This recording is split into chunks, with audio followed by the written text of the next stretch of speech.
안녕하세요. 코인우먼입니다. 오늘은 2023년 12월 29일 금요일입니다. 오후 12시 10분경이고요. 구독과 좋아요, 알림 설정 정중히 부탁드리면서 오늘 영상 시작하겠습니다. 시작하기 전에 당부드리고 싶은 것은 코인우먼 채널은 투자를 권유하는 채널이 아니라 XRP 홀더로서 한국에 계시는 XRP 홀더분들과 여러 뉴스 거래를 나누는 채널로서 모든 결정과 해석은 스스로 하셔야 한다는 점 말씀드리고요. 뉴스나 시장 전반에 대한 개인적인 의견을 댓글로 다시는 것에 대해서는 너무나 환영이고 또 이를 통해서 역으로 제가 배울 때도 있습니다. 그렇지만 그 이외의 댓글은 정중히 사양드리면서 만약 이 채널이 맞지 않으시면 오지 않으셔도 된다는 점, 맞는 채널을 찾아가시면 좋을 것이라는 점 정중하게 말씀드립니다. 오늘 테라폼네스에 대한 제드 라코프 판사의 약식 판결이 있었습니다. 우리가 예상했듯이 제드 라코프 판사는 SEC의 손을 들어주면서 테라폼네스 설립자 권도영이 테라 USD와 그리고 루나를 증권으로 등록하지 않음으로써 증권법을 위반했다라고 판결을 했습니다. 이로써 해당 사건은 2024년 1월 29일부터 이제 재판이 시작이 되게 되는데요. 이를 두고서 암호화폐 커뮤니티 중에 일부는 또 이 사건을 리플 XRP에게 악재로 작용하는 것이 아니냐는 우려를 보이고 있습니다.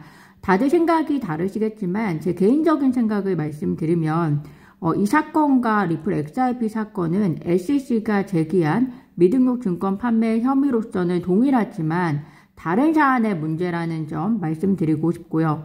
루나테라 사건은 사기 사건에 가까운 권도영에 의해서 조작된 사건이고 회사의 의도와 그 의도를 실현시키기 위한 노력이 들어갔기 때문에 미등록 증권 판매 혐의를 적용하는 것이 맞다고 저는 개인적으로 생각이 듭니다.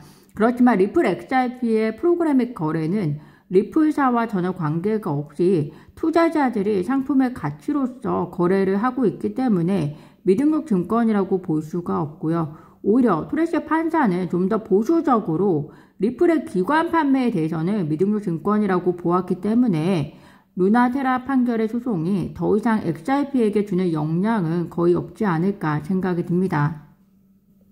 한간에는 또 리플과 SEC 소송에 있어서 SEC가 리플을 상대로 항소하는 데 있어서 이 판결에 힘을 실어주는 것이 아니냐 이렇게 이야기할 수 있지만 항소를 해야 하는 이유를 댈 때 이 사건을 인용하기에는 너무나 사안이 다르기 때문에 적합하지 않다라고 생각이 듭니다. 물론 최근에 여러 차례 무능력한 행위로 인해서 법원을 지키고 있는 SEC 변호사들이 이 사건을 인용하면서 리플 소송의 항소, 여기서 항소하려면 프로그래믹 거래에 대해서 항소를 이야기하는 것이고요. 왜냐하면 기관 판매에 대해서는 이미 토레시 판사가 미등록 증권 판결을 내렸기 때문입니다. 어쨌든 프로그래믹 거래에 대해서 항소를 한다고 할지라도 법의 해석과 그리고 증거가 판결의 줄을 차지하는 입장에서는 SEC가 권도영이 했던 행위처럼 리플사도 그랬다는 증거를 찾기가 어려울 것이기 때문에 항소에서도 승소하기는 어려울 것이다 라는 생각이 저는 개인적으로 들고요.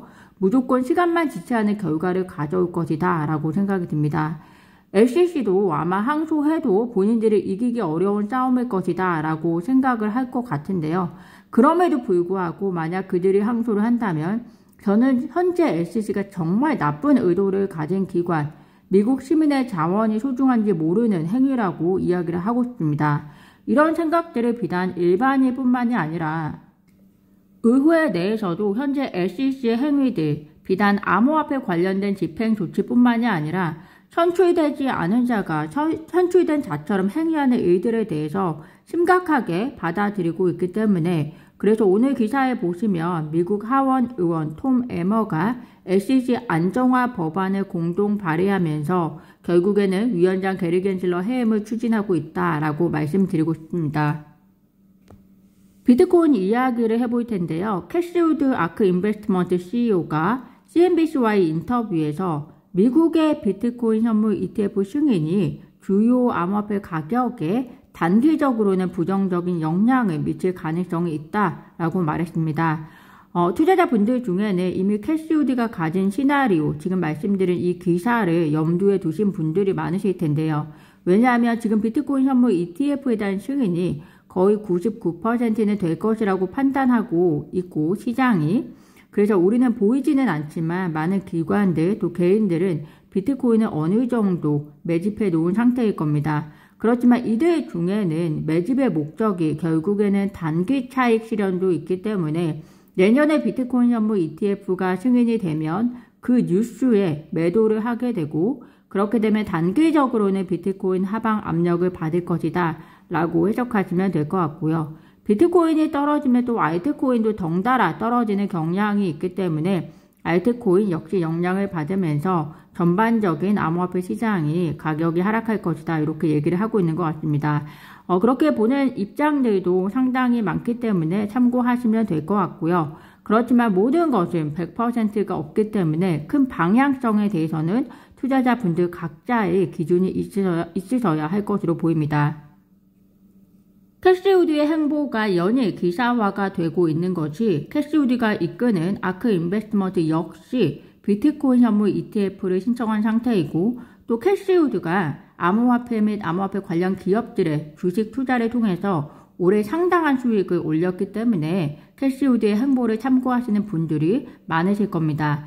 기사에 의하면 캐시우드가 GBTC를 전량 매도했다는 소식인데요.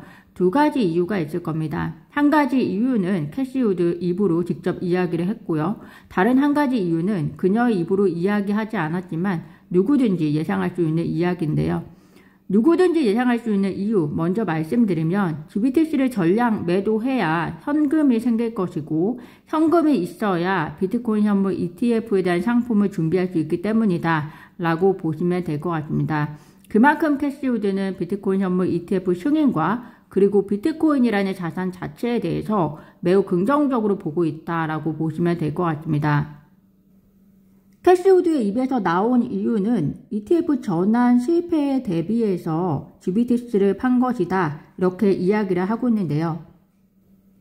ETF 전환 기대감의 가격이 상승했었는데 만약에 그 반대의 상황이 발생하게 되면 캐시우드 입장에서는 GBTC를 계속 보유하고 있는 것이 큰 리스크가 될 수 있다는 말입니다.